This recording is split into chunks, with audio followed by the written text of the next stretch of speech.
Assalamualaikum warahmatullahi wabarakatuh.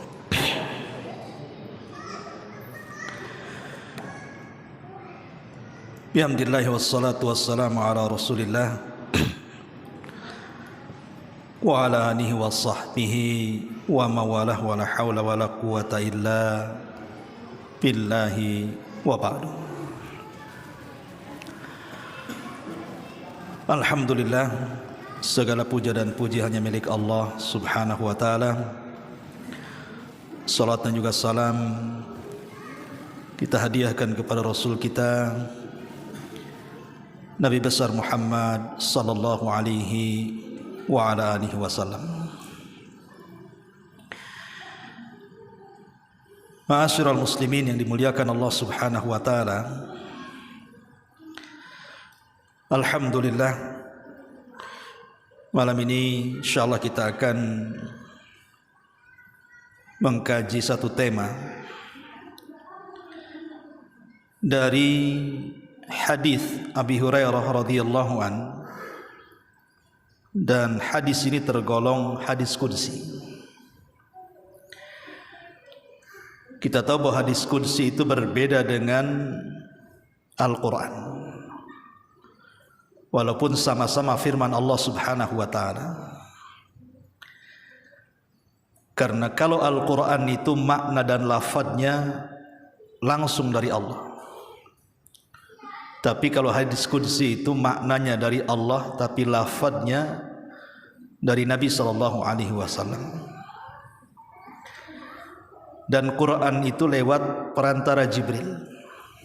Kalau hadis qudsi tidak ada perantara antar Rasul dengan Allah subhanahu wa ta'ala. Al-Quran diibadahi bacaannya. Kalau kita baca Quran satu hurufnya 10 pahala, tapi hadis qudsi tidak. Dan Al-Quran dibaca dalam solat, sementara hadis qudsi tidak dibaca dalam solat. Bagi sebagian para ulama mengatakan membaca Al-Quran disunahkan berwudu, tapi baca hadis qudsi tidak disunahkan berwudu. Artinya banyak perbedaan soal Al-Quran dengan hadis qudsi, walaupun sama-sama qala Allahu azza wa jalla, Allah berfirman. Baik dalam Sahih Bukhari dan Muslim dari hadis Abu Hurairah radhiyallahu an, Rasul bersabda, yaqulullahu tabaraka wa ta'ala, Allah subhanahu wa ta'ala berfirman, ana inda dhanni abdi bi wa ana ma'ahu idza dzakarani fa in dzakarani fi nafsihi dzakartuhu fi nafsi wa in dzakarani fi mala'in dzakartuhu fi mala'in khairi minhum.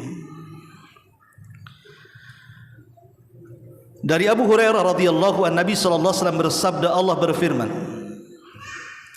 sesungguhnya saya bersama prasangka hambaku,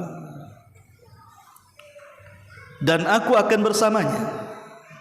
Jika dia mengingatku dalam dirinya, aku pun akan mengingatnya dalam diriku.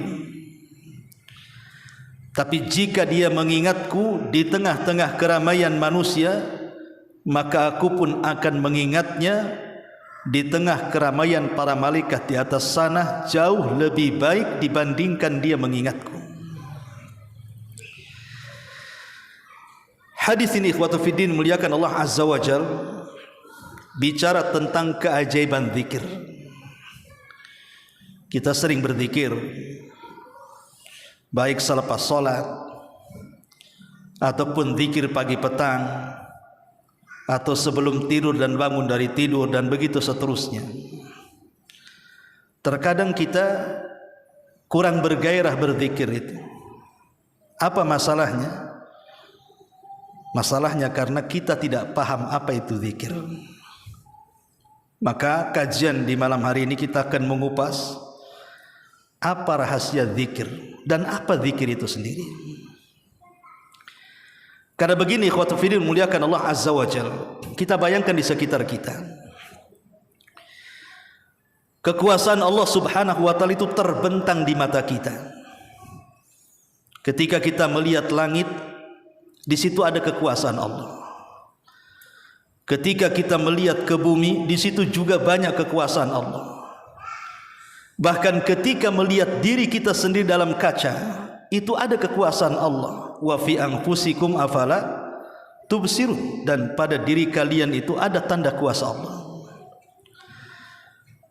Artinya bahwa di sekeliling kita itu tanda-tanda kuasa Allah banyak, baik nikmatnya, kemudian kuasanya, penciptaannya, dan begitu seterusnya.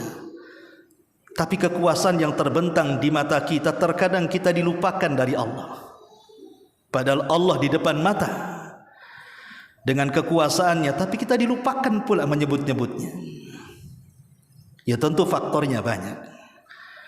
Salah satunya karena syaitan, hawa nafsu, faktor dunia, dan begitu seterusnya. Tapi yang ingin saya jelaskan di sini tentang apa makna zikir, apa tingkatan-tingkatan zikir, apa keutamaan-keutamaan zikir, dan apa pandangan Al-Quran tentang zikir. Inilah pembahasan, mudah-mudahan cukup sampai Isya. Ma'asyiral muslimin yang dimuliakan Allah Subhanahu wa taala. Ulama bahasa mengatakan makna zikir itu artinya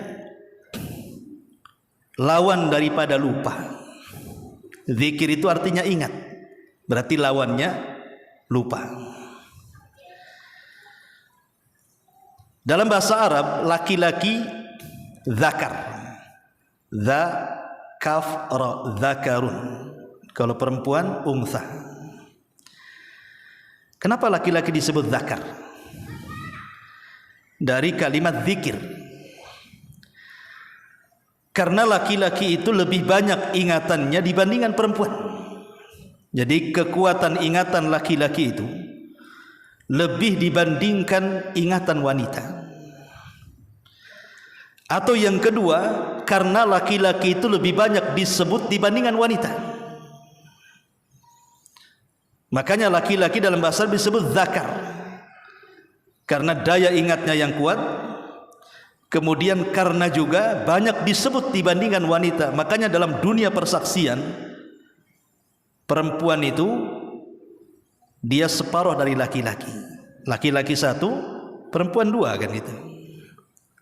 Itu secara bahasa bahwa zikir itu artinya ingat, lawan daripada lupa. Atau ada yang mengatakan bahwa zikir itu sesuatu yang terucap dalam lisan. Berarti kalau ini maksudnya lawan daripada diam. Jadi zikir itu ada dua, lawan daripada lupa, ingat, atau lawan daripada diam, artinya bunyi. Ya, itu secara bahasa. Dari sini ma'asyiral muslimin yang dimuliakan Allah Azza wa Jal, maka para ulama dari dua definisi ini membagi bahwa zikir itu dua macam. Ada namanya zikrun bil lisan, ada namanya zikrun bil qalbi. Ada zikir dengan lisan dan ada zikir dengan hati. Adapun zikir dengan lisan lawan daripada diam. Adapun zikir dengan hati lawan daripada lupa. Ma'asyiral muslimin yang dimuliakan Allah Subhanahu wa taala. Adapun zikir dengan lisan ma'ruf. Antum membaca subhanallah subhanallah, hamdulillah hamdulillah, la ilaha illallah, Allahu akbar. Itu namanya zikir dengan lisan. Adapun zikir dengan hati, itulah yang disebut dengan ingat Allah Subhanahu wa taala dari dosa-dosa yang kita lakukan. Makanya disebutkan di dalam Al-Qur'anul Karim, alladzina idza fa'alu fahishatan aw zalamu anfusahum dzakarullaha fastaghfaru lidzunubihim. Orang-orang yang mereka melakukan fahisyah, perbuatan-perbuatan maksiat atau mereka menzalimi diri-diri mereka, zakarullah, langsung mereka ingat Allah. Kemudian mereka pun mengucapkan astagfirullah. Jadi yang dimaksud zikir dengan hati itu artinya diingatkan kalau dia sedang maksiat sehingga dia berhenti dan dia menangis kepada Allah Subhanahu wa taala, sebagaimana hadis Nabi sallallahu alaihi wasallam ketika membicarakan tentang 7 kelompok yang akan mendapatkan naungan di hari yang tidak ada naungan kecuali naungan Allah. Salah satunya apa? Rajulun dzakarallah fafadat aina. Seorang laki-laki yang ingat Allah kemudian menangislah dia. Hatinya ingat.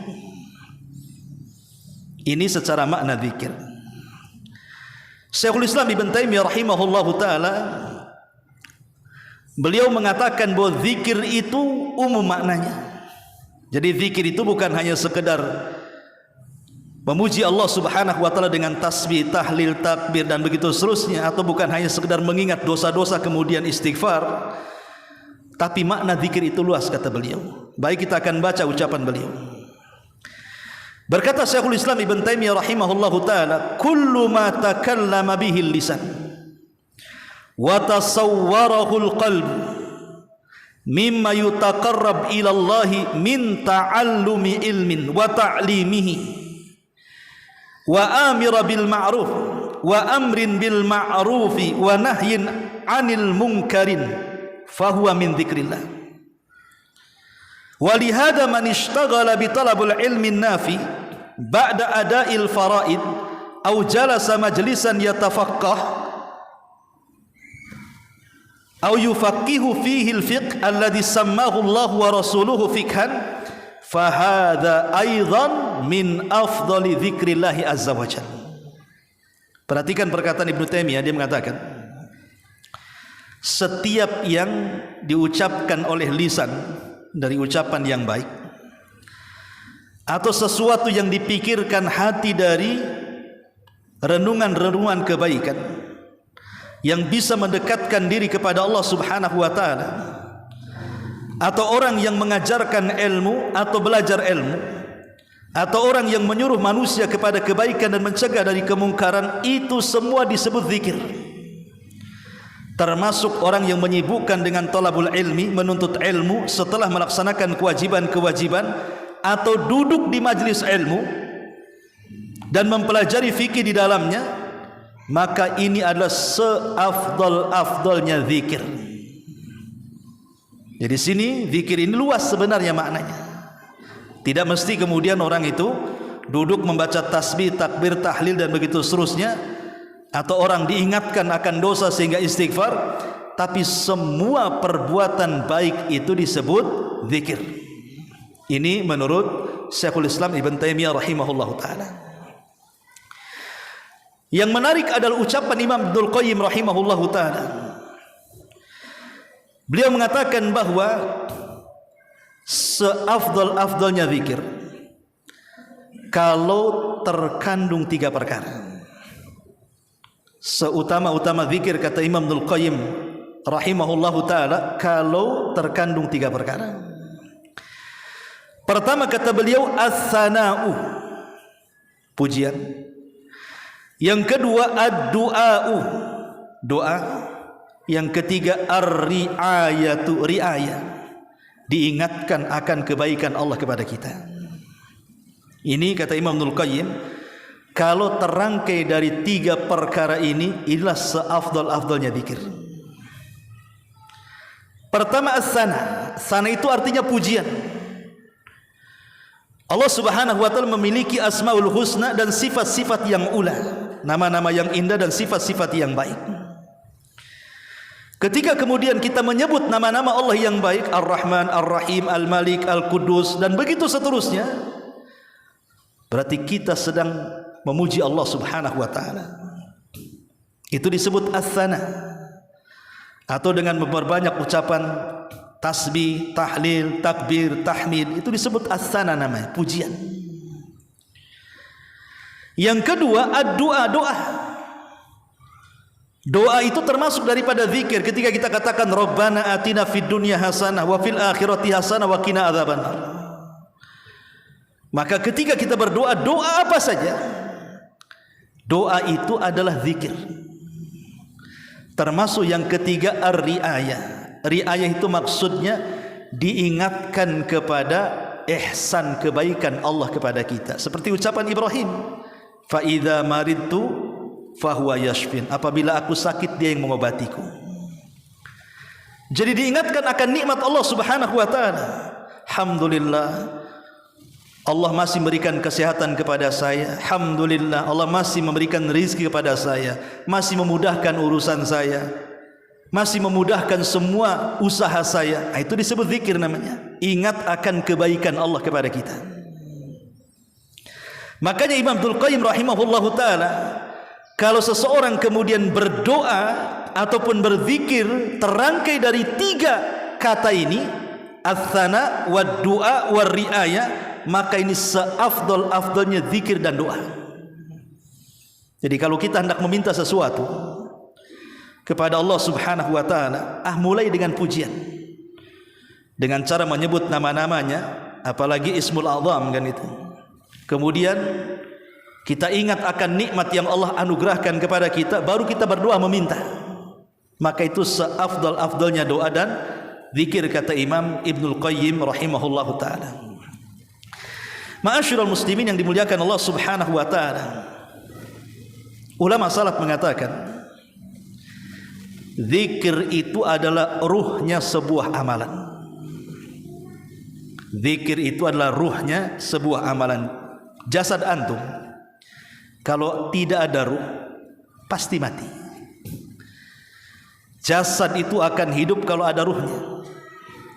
Maka amalan apapun kalau tidak ada zikirnya, percuma amalan itu. Mau sholatnya, mau puasanya, mau hajinya, mau sedekahnya, sebutkan amal apa saja. Kalau tidak ada zikir di situ, percuma. Karena zikir itu ruhnya amal. Dari sini Nabi SAW mengatakan apa? Mathalul ladzi yadhkuru rabbah walladzi la yadhkuru rabbah kamathalil hayyi wal mayyit. Permisalan orang yang mengingat Rabbnya dengan yang tidak mengingat Rabbnya, permisalannya sama dengan orang hidup dan orang mati. Selama dia mengingat Allah, hidup dia. Selama tidak ingat Allah, mati dia. Makanya kita lihat Nabi SAW selalu memerintahkan kita dalam setiap ibadah dan aktivitas apapun dimulai dengan kata apa? Basmalah. Antum kalau kemana saja, melakukan apa saja, perbuatan apa saja, kerja apa saja, ucapkan basmalah. Keluar rumah, bismillahi tawakkaltu 'ala Allah la haula wala quwata illa billah. Masuk ke masjid, bismillahi Allahumma aftahli abwaba fadlik. Masuk kamar mandi, bismillahi a'udzubillahi minal khubthi wal khaba'ith. Ketika kita bergaul dengan istri kita di malam, bismillahi Allahumma jannibi syaitan wa jannibna syaitan ma razaqtana. Semua doa, semua zikir, semua amal soleh, lakukan zikir di situ.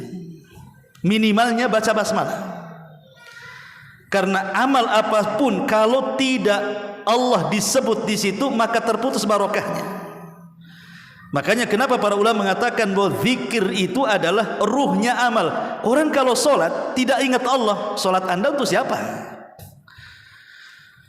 Allahu Akbar, khusyuk dia. Tapi Ali radhiyallahu mengatakan ada orang itu disebut khusyu'un nifaq, katanya. Apa khusyuk nifaq wahai Amirul Mukminin? Maksudnya Ali bin Abi Thalib, orang yang kalau sholat gak bergerak, badannya khusyuk, tapi akalnya entah ada di mana-mana. Ya, memang dia khusyuk gitu ya, rukunya, sujudnya, tasyahudnya, tapi otaknya di mana tuh? Badannya di Nurul Ilmi, ruhnya itu di Nagoya sana. Jadi ada orang yang seperti itu. Nah itu nggak ada ruhnya sholatnya. Makanya kemudian dikatakan bahwa zikir itu ruhnya amal. ruh daripada amal itu sendiri. Ma'asyiral muslimin yang dimuliakan Allah Azza wa Jalla, adapun tingkatan-tingkatan zikir. Zikir itu ada 3 tingkatan. Yang paling rendah disebut zikrun zahirun. Zikir zahir. Apa maksudnya zikir zahir di sini?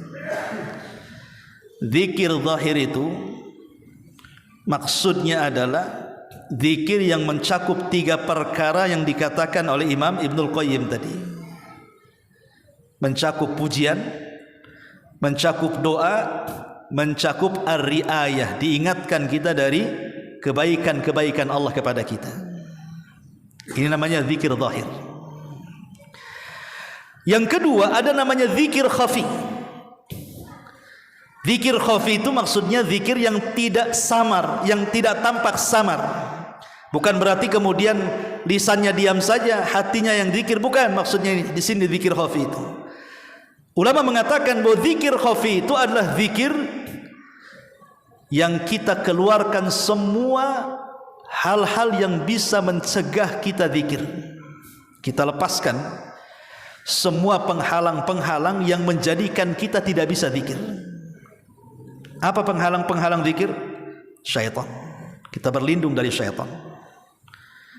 Hawa nafsu, kita berlindung dari hawa nafsu. Syahwat dunia, kita berlindung dari syahwat dunia. Syahwat wanita, sebutkan apa? Pokoknya yang bisa menghalang-halangi zikir kepada Allah, kita jauhi. Yang kedua, merasa diawasi oleh Allah Subhanahu wa ta'ala. Kemana saja kita merasa diawasi, atau seolah-olah dalam bahasa hadis itu disebut al-ihsan, seolah-olah kita melihat Allah, atau kalau tidak bisa, yakini Allah melihat kita.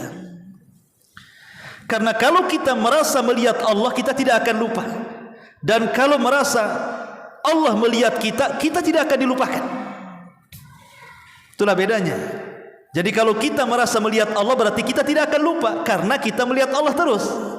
Tapi kalau kita tidak bisa, yakin Allah itu pasti melihat kita. Kalau ada keyakinan seperti itu, kita tidak mungkin dilupakan. Itu zikir khafi, itu naik sedikit tuh. Tetapi zikir yang paling tinggi disebut zikir hakiki. Artinya kita sampai lupa bahwa kita sedang berzikir, tapi kita menganggap kita tidak sedang berzikir. Wah, itu tingkat tinggi tuh. Ya, gitu. Kita lupa kalau kita sedang berzikir. Kita sendiri yang lupa kalau kita sedang berzikir. Tapi Allah Subhanahu wa ta'ala tidak akan pernah melupakan kita. Fadhkuruni adzkurkum, berzikirlah kepadaku, aku akan berzikir kepadamu, kata Allah. Bagaimana caranya coba? Kita lupa kalau kita sedang berzikir gitu. Ya tadi kita menggabungkan semua zikir. Kalau melihat hujan, langsung kita berdoa, Allahumma sayyib nasaiban nafi'a. Pamannya kan? Kalau kita lagi naik nih, Allahu Akbar. Kalau kita lagi turun, Subhanallah. Gitu ya. Kemudian kalau kita melihat nikmat, Masya Allah la quwata illa billah. Kalau kita sedang kaget, dan kagetnya itu karena sebuah keburukan, Subhanallah. Kalau kagetnya sebuah kebaikan, Masya Allah. Pokoknya kalau mau tidur langsung, ya, Bismikallahumma ahya wa amut. Kalau bangun tidur, pokoknya semua tempat dia bisa berzikir, tanpa harus berpikir saya mau berzikir, enggak, langsung refleks dia. Dia lupa kalau dia sedang berzikir itu. Ini tingkatan ini mungkin tingkatan para nabi yang kayak kalau kita kan kadang-kadang diingatkan sama istri, udah baca belum? Kan kita ini bukan ahli zikir, ahli ghaflah namanya ya, lawan daripada zikir. Ya. Itu jangan-jangan 3 tingkatan udah masuk kita di sini. Subhanallah coba. Jadi ma'asyiral muslimin yang dimuliakan Allah Subhanahu wa ta'ala. Tapi yang menarik di sini adalah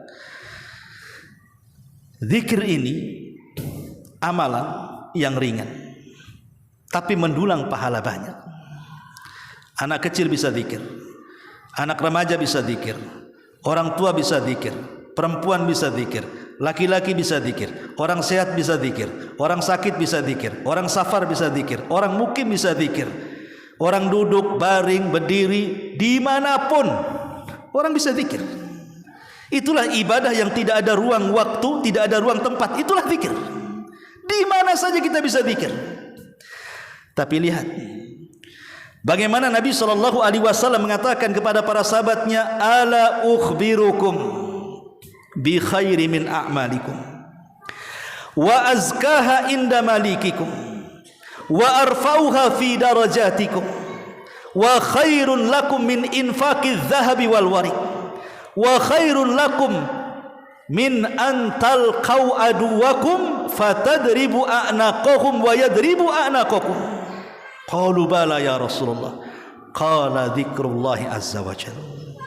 Kata Nabi, maukah kuhabarkan kepada kalian amalan yang paling baik? Satu, bisa membersihkan hati-hati kalian. Dua, bisa mengangkat derajat kalian di sorga. Tiga, lebih baik daripada infak emas dan perak, lebih baik daripada berjumpa musuh dalam peperangan engkau membunuh atau engkau dibunuh.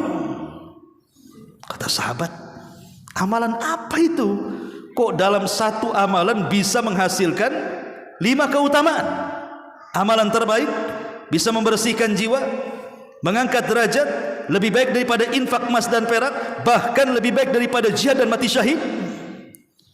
Sahabat mengatakan, tentu Rasul. Amalan apa itu? Maka Rasul mengatakan, zikrullah, berzikir kepada Allah Azza wa Jalla.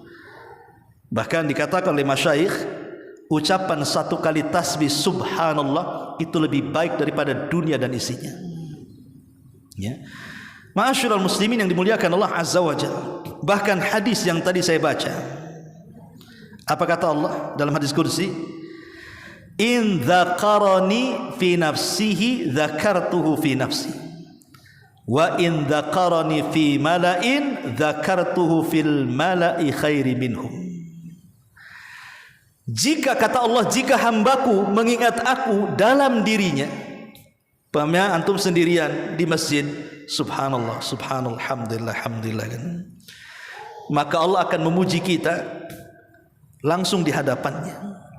Allah puji kita di hadapan Allah. Tetapi kalau kita zikir di keramaian, pamannya antum lagi kerja di kantor, subhanallah, subhanallah, subhanallah. Antum lagi di pasar, subhanallah, subhanallah. Antum di pekerjaan, subhanallah, subhanallah. Pokoknya zikir apa saja. Maka aku akan berzikir, maksudnya memuji kalian di hadapan makhluk yang ada di langit sana, jauh lebih baik dibandingkan zikir kita kepada Allah Subhanahu wa taala. Subhanallah. Coba bayangkan antum menjadi selebritis langit, disebut-sebut nama kita di hadapan para malaikat, di hadapan Jibril, Mikail, Israfil, malaikat Arasy. Subhanallah.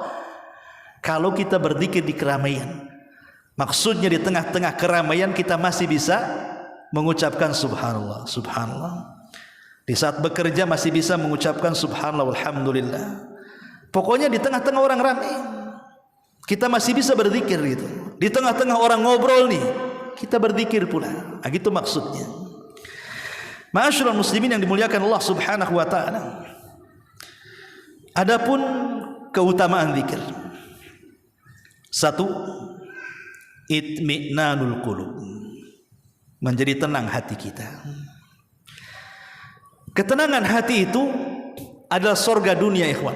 Imam Ibnul Qayyim mengatakan, "Man lam yadkhul al-jannata fid dunya lam yadkhulil jannata fil akhirah."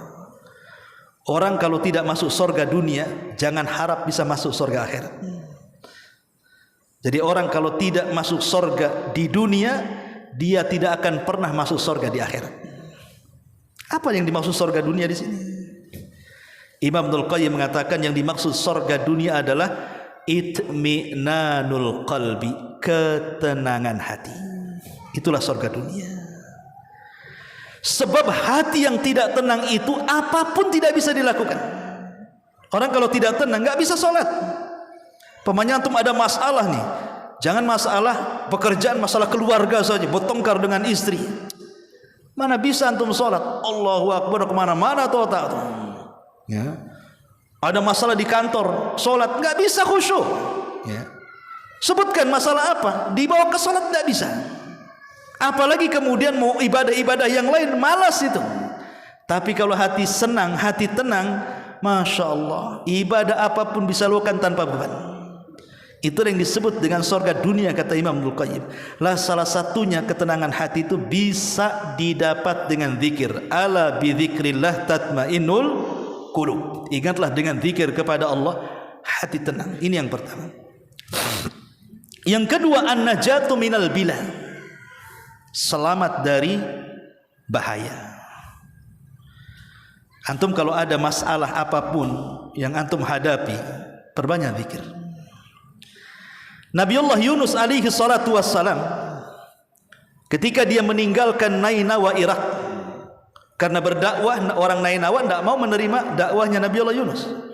Marah Yunus dan bersumpah untuk berdoa kepada Allah dan mengatakan kepada kaumnya, ingat sebelum 3 hari kalian pasti akan kena azab.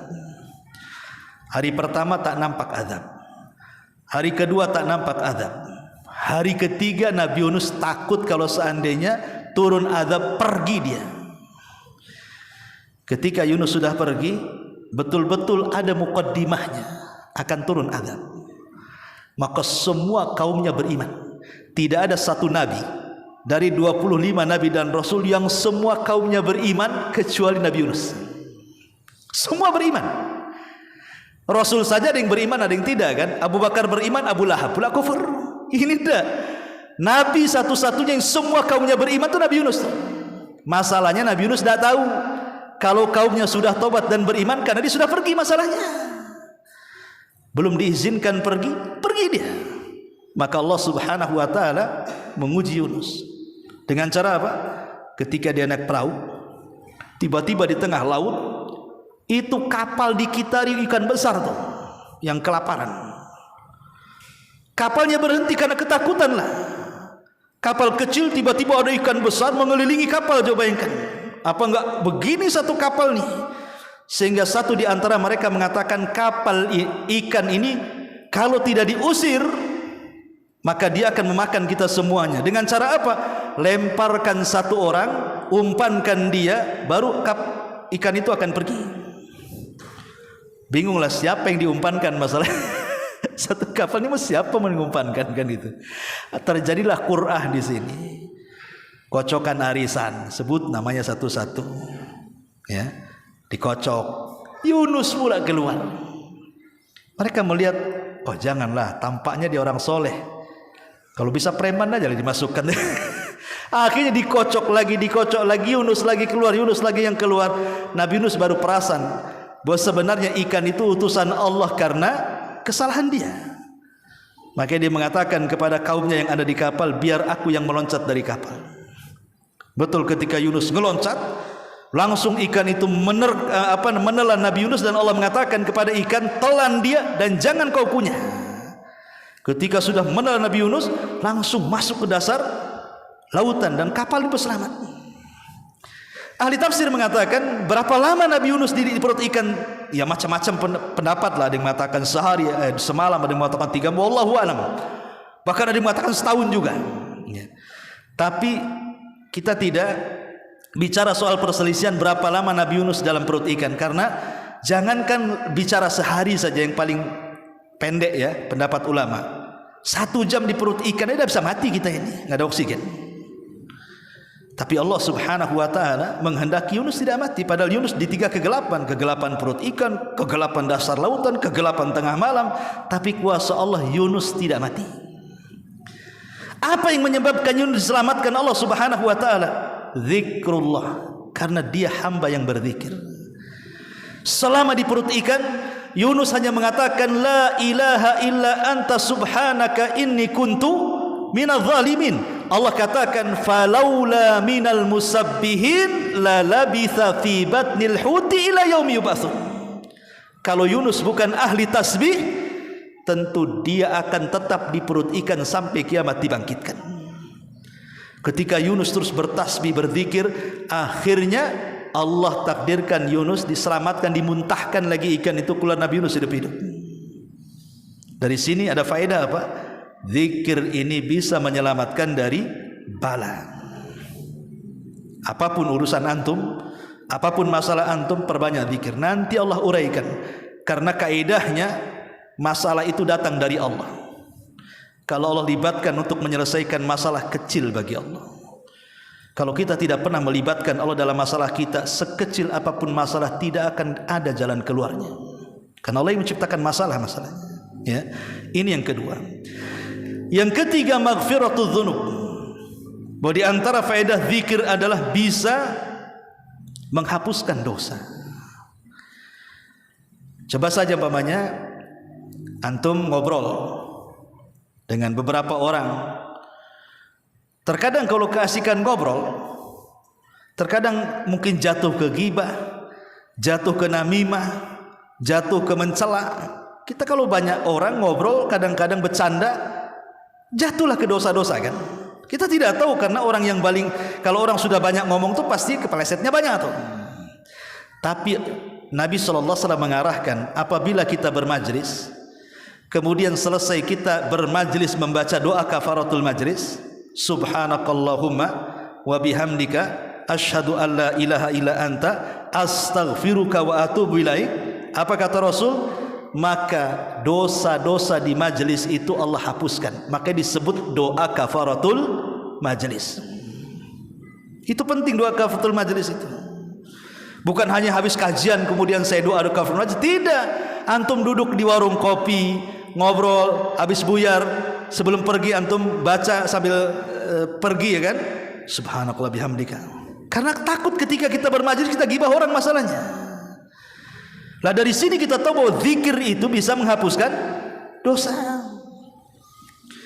Dan Allah mengatakan wadz-dzakirinallaha katsiran wadz-dzakirat a'addallahu lahum maghfiratan wa ajran 'azima. Dan orang-orang yang mengingat Allah dengan mengingat yang banyak, baik laki-laki ataupun perempuan, Allah sudah siapkan ampunan dan pahala besar. Dan ingat, orang dikatakan ahli zikir. Kalau antum ingin mendapatkan predikat ahli zikir, apakah setiap hari dari pagi, siang, sore, malam antum bertasbih, bertahlil, bertakbir dan begitu seterusnya baru dikatakan ahli zikir? Tidak.